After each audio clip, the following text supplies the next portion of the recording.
En este vídeo vamos a explicar la primera etapa del metabolismo oxidativo. En primer lugar, vamos a explicar el proceso de oxidación del piruvato, una de las moléculas esenciales para que la célula pueda obtener energía y que tiene lugar en el interior de la mitocondria.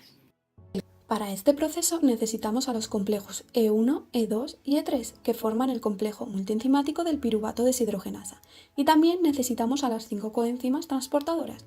Estas coenzimas son el TPP, un transportador de carbonos, el CoA, otro transportador de carbonos libre, el lipoato, que es un transportador mixto, es decir, puede transportar tanto electrones como carbonos. También tenemos el FAT, que es un transportador de electrones, y por último el NAT, un transportador de electrones libre. ¿Qué sucede en la oxidación del piruvato? Una molécula de piruvato que tiene 3 carbonos llega al interior de la mitocondria y se une con el TPP, que se localiza en el complejo E1 o complejo piruvato deshidrogenasa. Cuando se une, se produce una descarboxilación y el piruvato pierde un carbono en forma de CO2. El resultado va a ser una molécula de hidroxiacetil TPP con 2 carbonos. El TPP va a transferir esos carbonos al lipoato, que se localiza en el complejo E2 o complejo dihidropoil transetilasa. Después, el lipoato transfiere la molécula al CoA, dando lugar a acetil-CoA, que es el que va a ir al ciclo de Krebs. Durante este proceso, el lipoato ha quedado reducido, es decir, bloqueado, y por ello va a intervenir una molécula de FAD que se localiza en el complejo E3 o complejo dihidropoil deshidrogenasa. El FAD oxidado va a coger los electrones del lipoato para que éste quede libre, pero es ahora el FAD el que ha quedado reducido a FADH2 y para que pueda reutilizarse va a venir una molécula de NAD que va a captar sus electrones quedando en un estado reducido, mientras que el FAD vuelve a estar oxidado y disponible para utilizarse en este proceso. De esta forma, todas las coenzimas que intervienen en este proceso se reutilizan constantemente. Como resultado de la oxidación del piruvato, hemos obtenido una molécula de acetil-CoA y una molécula de NAD reducido. Obtenido el acetil-CoA, esta molécula va a poder acceder a la matriz mitocondrial donde tendrá lugar el ciclo de Krebs, del cual hay que destacar. A partir de 2 moléculas, el oxalacetato y el acetil-CoA, obtendremos una molécula de 6 carbonos que va a sufrir una serie de reacciones y en las cuales participan enzimas. Estas son condensación o síntesis de citrato a partir del oxalacetato y acetil-CoA. La enzima que les ayuda es citrato sintasa. Se produce una hidratación y la liberación de acetil-CoA. Isomerización de citrato a isocitrato por deshidratación, rehidratación. En esta reacción el citrato se hidrata obteniendo cisaconitato, posteriormente este se deshidrata dando lugar a isocitrato mediante enzima aconitasa. Descarboxilación oxidativa de isocitrato a alfa-cetoglutarato de 5 carbonos, con la enzima isocitrata deshidrogenasa. En esta reacción se produce NAD reducido y una pérdida de un carbono mediante dióxido de carbono.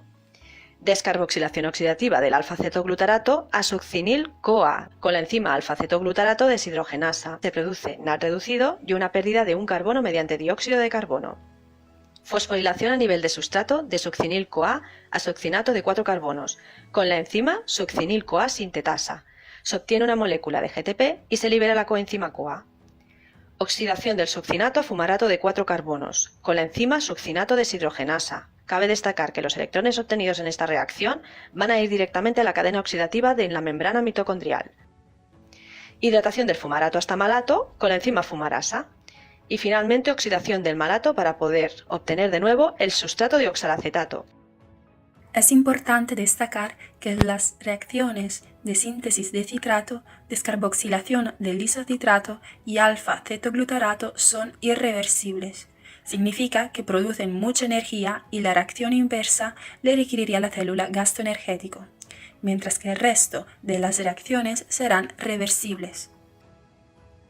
Las sustancias que se han utilizado son un mole de acetil-CoA, 3 NAD+, un FAD+, un GDP, un fosfato, 2 moles de agua, para luego obtener 2 moléculas de CO2, 3 NADH, un FADH, un GTP, 3 moles de agua y para liberar el coenzima A. Vamos a explicar los reguladores del ciclo de Krebs. Los activadores van a ser AMP, CoA, NAT oxidado, calcio, y los inhibidores son ATP, acetil-CoA, succinil-CoA, citrato y NAD reducido. Cuando tenemos un acúmulo de AMP, CoA, NAT oxidado y calcio, la célula necesita energía y todas estas sustancias van a favorecer el paso de piruvato a acetil-CoA, por lo tanto va a ayudar de que se active el ciclo de Krebs. Que si tenemos un acúmulo de ATP, acetil-CoA, NAD reducido y ácidos grasos, significa que la célula ya tiene energía, por lo tanto no se va a activar el ciclo de Krebs. Cuando hay mucho ADP va a favorecer que el acetil-CoA y el oxalacetato se unan y se obtenga citrato y dé comienzo al ciclo de Krebs. Mientras si hay un acúmulo de NAD reducido, succinil-CoA, citrato y ATP va a impedir que esta reacción tenga lugar y que el ciclo de Krebs no continúe. Cuando hay calcio y ADP, el paso de isocitrato a alfa-ketoglutarato se va a favorecer, mientras si hay un acúmulo de ATP se va a inhibir la reacción. Cuando hay calcio, el paso de alfa-ketoglutarato a succinil-CoA se va a activar. Si hay acúmulo de succinil-CoA a NAD reducido, esta reacción se va a inhibir.